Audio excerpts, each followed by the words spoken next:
Bismillahirrahmanirrahim. Berbicara bangun sebelum subuh, sudah barang tentu hampir setiap orang menganggap bahwa itu hal baik, namun sulit dalam pengerjaannya. Masyarakat di negara-negara yang paling banyak, wabil khusus di Asia, yaitu di Indonesia, paling terbaik. Namun ketika dirata-ratakan, ternyata bangunnya jam 6.30 ketika dirata-ratakan. Ini survei, tidak tahu apakah betul atau tidaknya. Mungkin ada 3 faktor hal yang menghambat atau menjadi penghalang ketika tidak bangun sebelum subuh. Pertama, tidak ada niat. Kalau ada niat, pasti dia akan bangun subuh. Contoh, kalau ada niat, saya akan bangun jam 3. Diniatkan sebelum subuh saya akan bangun jam 3. Pasti otak ini, saraf-saraf sensorik ini akan bangun jam 3. Hanya apakah terus bangun atau hanya ingat saja, itu masalahnya. Atau mungkin niatnya setengah-setengah. Dibuatnya alarm, wek, namun dia hanya mengopkan saja, kemudian tidur lagi. Nah, itu masalahnya. Sebaiknya alarm itu yang keras, wek, dan simpannya agak jauh di dapur, di MCK supaya dia dapat berjalan. Hanya kencing lagi. Pertama, tidak ada niat. Kedua, belum tahu manfaat dan faidah bangun sebelum subuh. Secara medis, bangun sebelum subuh itu memperkuat daya tahan tubuh, melancarkan peredaran darah, menambah kesuburan, juga menambah kepintaran. Apalagi menurut syarak Nabi Muhammad SAW bersabda, mendoakan umatnya, Allahumma barik fi bukuriha, ya Allah, berkati umatku pada waktu awal paginya.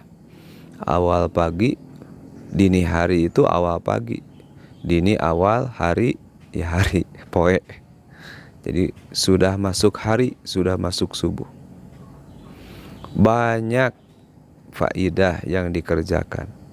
Kalau umat Islam, salat tahajud, salat hajat, salat witir, salat tasbih, minimal baca Al-Quran 1 juz, baca sholawat 100 kali, baca tasbih, tahmid, subhanallah walhamdulillah wala ilaha illallah wa akbar 100 kali.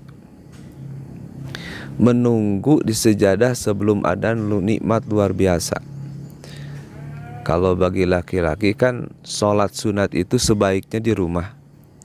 Nah, kita duduk di sejadah menunggu adzan, aduh itu nikmatnya luar biasa. Sebelum subuh atau sebelum maghrib, kita duduk sambil menunggu. Ketika berkumandang adzan, jawablah adzan. Muadzin Allahu Akbar, kita bacakan Allahu Akbar. Muadzin asyhadu alla ilaha illallah, bacakan asyhadu alla ilaha illallah.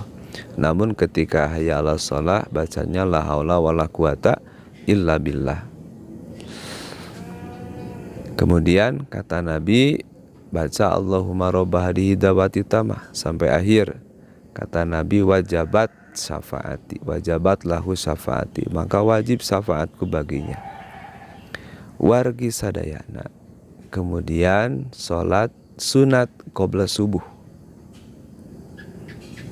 Rok'atal fajri khairun minad dunya wa ma fiha. 2 rakaat sholat fajar itu, sholat subuh itu, 2 rakaat sholat sunat qobla subuh itu lebih baik daripada dunia dan isinya. Lebih baik. Kemudian berdoa, doa antara adzan dan qomat. La yuraddu du'a'u baina adzani wa iqamah. tidak akan ditolak doa di antara adzan dan iqamah, pasti diijabah. Kemudian sholat subuh berjamaah, man sholla subha ma'a jama'atin fahuwa fi dhimmatillah. Barang siapa sholat subuh berjamaah, maka ada dalam tanggungan Allah Subhanahu wa ta'ala. Ditanggung sehari itu, ditanggung kesehatannya, ditanggung rezekinya, ditanggung hutangnya. Kalau pas hari itu dia jatuh tempo bayaran, ada nasib, ada untuk membayarnya. Bahkan ditanggung nyawanya. Dulu pada zaman Syekh Yusuf kalau gak salah, ada seseorang terdakwa yang pada waktu hari itu akan dijatuhi hukuman mati. Ketika Al-Ghazo mengangkatkan pedang, terasa ada sesuatu yang istimewa, yang janggal, yang aneh, yang baik di seseorang terdakwa tersebut. Dia menanyakan, apa yang kau kerjakan malam tadi atau subuh tadi? Jawab terdakwa tersebut, tidak ada apa-apa. Ditanya lagi, ya biasa-biasa saja, paling sholat subuh berjamaah. Kata Al-Ghazo kepada Syekh Yusuf, masa Allah Subhanahu wa ta'ala menanggung seseorang yang sholat subuh berjamaah, masa kita tidak? Atau mungkin tidak mau bangun subuh itu karena kita sudah tahu pahalanya, tapi pahalanya bil ghaib, mungkin begitu. Pahalanya tidak dohir. Kan apa-apa yang dijanjikan Tuhan itu tidak dohir. Allati wa'adar rahmanu bil ghaib. Apa-apa yang dijanjikan Allah itu tidak namrak, tidak dohir. Beda dengan begini, kalau Bapak DKM lewat pengeras suara, oi, bagi yang sholat subuh berjamaah malam ini akan dibagi 27 bungkus mie rebus, 27 bungkus rokok sigaret, 27 bungkus kopi. Kira-kira akan datang gak? Dari jam 1 ngantri. Karena janji Allah itu pahala Allah bil ghaib, allati wa'ada rahmanu bil ghaib ay ghairu musyahidin, ay ghairu musyahidina, tidak kelihatan, makanya begitu. Ketiga, belum terbiasa, belum dibiasakan. Coba lihat seseorang yang mempunyai pekerjaan sebelum subuh atau menjelang subuh, pasti dia akan bangun. Awalnya berat, tapi karena tuntutan dan kesananya menjadi terbiasa, maka terbiasalah dia bangun. Begitulah juga kita. Mendengar alarm 1 kali, 2 kali, 3 kali mungkin kita berat, tapi kalau sudah terbiasa, enak. Dulu Akang tidak suka kopi, nyobain milik orang lain, oh pahit. Nyobain lagi, pahit. Besoknya nyobain lagi, enak, ada manisnya. Dan sekarang kalau sudah terbiasa, jam 7 pagi kalau tidak ada kopi, jadi rasanya otak tidak bisa berpikir. Wargi sadayana, dari awal sampai akhir, jangan sia-siakan kesempatan ini. Allah masih memberi kesempatan, masih memberikan anugerah, supaya kita memanfaatkan anugerah-anugerahnya. Bangun sebelum subuh.